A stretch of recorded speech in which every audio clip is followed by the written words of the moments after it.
ನಮಸ್ಕಾರ ಎಲ್ರಿಗೂ.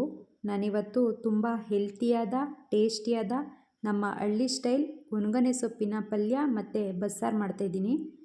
ಬನ್ನಿ ಏನೇನು ಬೇಕು ಅಂತ ನೋಡೋಣ. ಹೆಸರು ಕಾಳು, ಬೇಳೆಕಾಳು, ಟೊಮೊಟೊ, ರುಚಿಗೆ ತಕ್ಕಷ್ಟು ಉಪ್ಪು ಮತ್ತು ಪಲ್ಯ ಮಾಡೋದಕ್ಕೆ ಈರುಳ್ಳಿ, ಸಾಸಿವೆ, ಮೆಣಸಿನಕಾಯಿ ಮತ್ತು ಕರಿಬೇವು. ಬನ್ನಿ ಹೇಗೆ ಮಾಡೋದು ಅಂತ ನೋಡೋಣ. ಮೊದಲಿಗೆ ಇಲ್ಲಿ ಬೇಳೆಕಾಳು ಮತ್ತು ಹೆಸರು ಕಾಳನ್ನು ಒಂದು ಕುಕ್ಕರ್ಗೆ ಹಾಕ್ಕೊಂಡು ಅದನ್ನು ಒಂದು 3 ಟೈಮು ವಾಶ್ ಮಾಡ್ಕೊಳ್ಳಿ. ನಂತರ ಅದಕ್ಕೆ ಸ್ವಲ್ಪ ನೀರು ಸೇರಿಸಿ ಒಂದು ವಿಸಲ್ ಕೂಗಿಸ್ಕೊಂಡಿದ್ದೀನಿ. ನೋಡಿ, ಈ ರೀತಿ ಬೆಂದಿದ್ರೆ ಸಾಕು.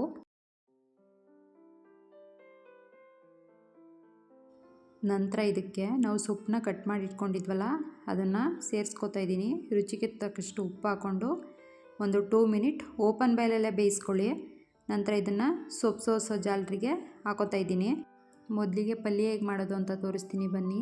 ಒಂದು ಬಾಣಲೆಗೆ ಎಣ್ಣೆ ಹಾಕ್ಕೊಂಡು ಅದು ಚೆನ್ನಾಗಿ ಕಾದ್ಮೇಲೆ ಸಾಸಿವೆ, ಮೆಣಸಿನಕಾಯಿ, ಕರಿಬೇವು ಮತ್ತು ಈರುಳ್ಳಿ ಹಾಕ್ಕೊಂಡು ಚೆನ್ನಾಗಿ ಫ್ರೈ ಮಾಡ್ಕೋಬೇಕು.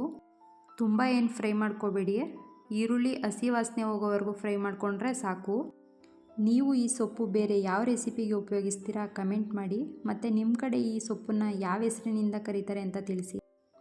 ಈರುಳ್ಳಿ ಚೆನ್ನಾಗಿ ಫ್ರೈ ಆದಮೇಲೆ ಅದಕ್ಕೆ ಸೊಪ್ಪು ಮತ್ತು ತೆಂಗಿನಕಾಯಿ ತುರಿ ಹಾಕ್ಕೊಂಡು ಈ ರೀತಿ ಮಿಕ್ಸ್ ಮಾಡ್ಕೋತಾ ಇದ್ದೀನಿ. ಪಲ್ಯ ರೆಡಿಯಾಗಿದೆ. ಬಸ್ಸಾರು ಹೇಗೆ ಮಾಡೋದು ಅಂತ ತೋರಿಸ್ತೀನಿ ಬನ್ನಿ. ಮೊದಲಿಗೆ ಇಲ್ಲಿ ಟೊಮೊಟೊ, ಬೆಳ್ಳುಳ್ಳಿ, ತೆಂಗಿನಕಾಯಿ ತುರಿನ ತೊಗೊಂಡಿದ್ದೀನಿ. ಟೊಮೊಟೊನ ಪೇಸ್ಟ್ ಮಾಡ್ಕೊಳ್ಳಿ. ಒಲೆ ಮೇಲೆ ಒಂದು ಪಾತ್ರೆನ ಕಾಯಕ್ಕೆ ಇಟ್ಕೊಂಡಿದ್ದೀನಿ. ಅದಕ್ಕೆ ಎಣ್ಣೆ, ಸಾಸಿವೆ, ಜೀರಿಗೆ, ಮೆಣಸಿನಕಾಯಿ, ಕರಿಬೇವು, ಈರುಳ್ಳಿ ಹಾಕ್ಕೊಂಡು ಚೆನ್ನಾಗಿ ಫ್ರೈ ಮಾಡ್ಕೊಳ್ಳಿ. ಇನ್ನೊಂದೇನು ಗೊತ್ತಾ, ನಾವು ಸೊಪ್ಪು ಕಾಳು ಬೇಯಿಸ್ಕೊಂಡ್ವಲ್ಲ ಆ ನೀರನ್ನ ಹಾಗೆ ಇಟ್ಕೊಂಡ್ರೆ ಉಪ್ಸಾರಾಗುತ್ತೆ, ಈ ರೀತಿ ಮಾಡ್ಕೊಂಡ್ರೆ ಬಸ್ಸಾರಾಗುತ್ತೆ. ಯಾವ್ದು ಬೇಕಾದರೂ ಮಾಡ್ಕೋಬೋದು. ನೋಡಿ, ಇದಕ್ಕೆ ಟೊಮೊಟೊ ಪ್ಯೂರಿನ ಸೇರಿಸ್ತಾ ಇದ್ದೀನಿ. ಮತ್ತು ಅದೇ ಜಾರ್ಗೆ ತೆಂಗಿನಕಾಯಿ ತುರಿ ಮತ್ತು ಬೆಳ್ಳುಳ್ಳಿನ ಹಾಕ್ಕೊಂಡು ರುಬ್ಕೊಳ್ಳೋಣ. ಟೊಮೊಟೊ ಫ್ರೈ ಆಗಿದೆ. ಈಗ ತೆಂಗಿನಕಾಯಿನ ಆಡಿಸ್ಕೊಂಡ್ವಲ್ಲ ಅದನ್ನು ಸೇರಿಸ್ಕೊಳ್ತಾ ಇದ್ದೀನಿ.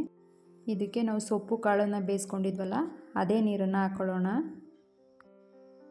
ಇದಕ್ಕೆ ನಾವು ಮನೇಲೇ ಬೇಳೆ ಸಾಂಬಾರು ಪುಡಿನ ಮಾಡಿ ಇಟ್ಕೊಂಡಿರ್ತೀವಿ, ಅದನ್ನು ಸೇರಿಸ್ತಾ ಇದ್ದೀನಿ. ಬಸ್ಸಾರನ್ನ ತುಂಬ ವಿಧಾನಗಳನ್ನು ಮಾಡ್ತಾರೆ, ಅದರಲ್ಲಿ ಇದು ಒಂದು. ನೆಕ್ಸ್ಟ್ ಟೈಮ್ ಇನ್ನೊಂದು ವಿಧಾನ ತೋರಿಸ್ತೀನಿ. ಈ ಥರ ಮಾಡಿದ್ರೂ ತುಂಬ ಟೇಸ್ಟಿಯಾಗಿರುತ್ತೆ. ಇದಕ್ಕೆ ಲಾಸ್ಟಲ್ಲಿ ಸ್ವಲ್ಪ ಹುಣಸೆ ಹಣ್ಣಿನ ರಸನ ಸೇರಿಸ್ಕೊಳ್ಳಿ. ನಾನು ವಿಡಿಯೋ ಮಾಡಬೇಕಾದ್ರೆ ಸ್ಕಿಪ್ ಆಗಿದೆ. ನೋಡಿ, ತುಂಬ ಟೇಸ್ಟಿಯಾದ ಬಸ್ಸಾರು ಮತ್ತು ಒಣಗನೆ ಸೊಪ್ಪಿನ ಪಲ್ಯ ರೆಡಿಯಾಗಿದೆ.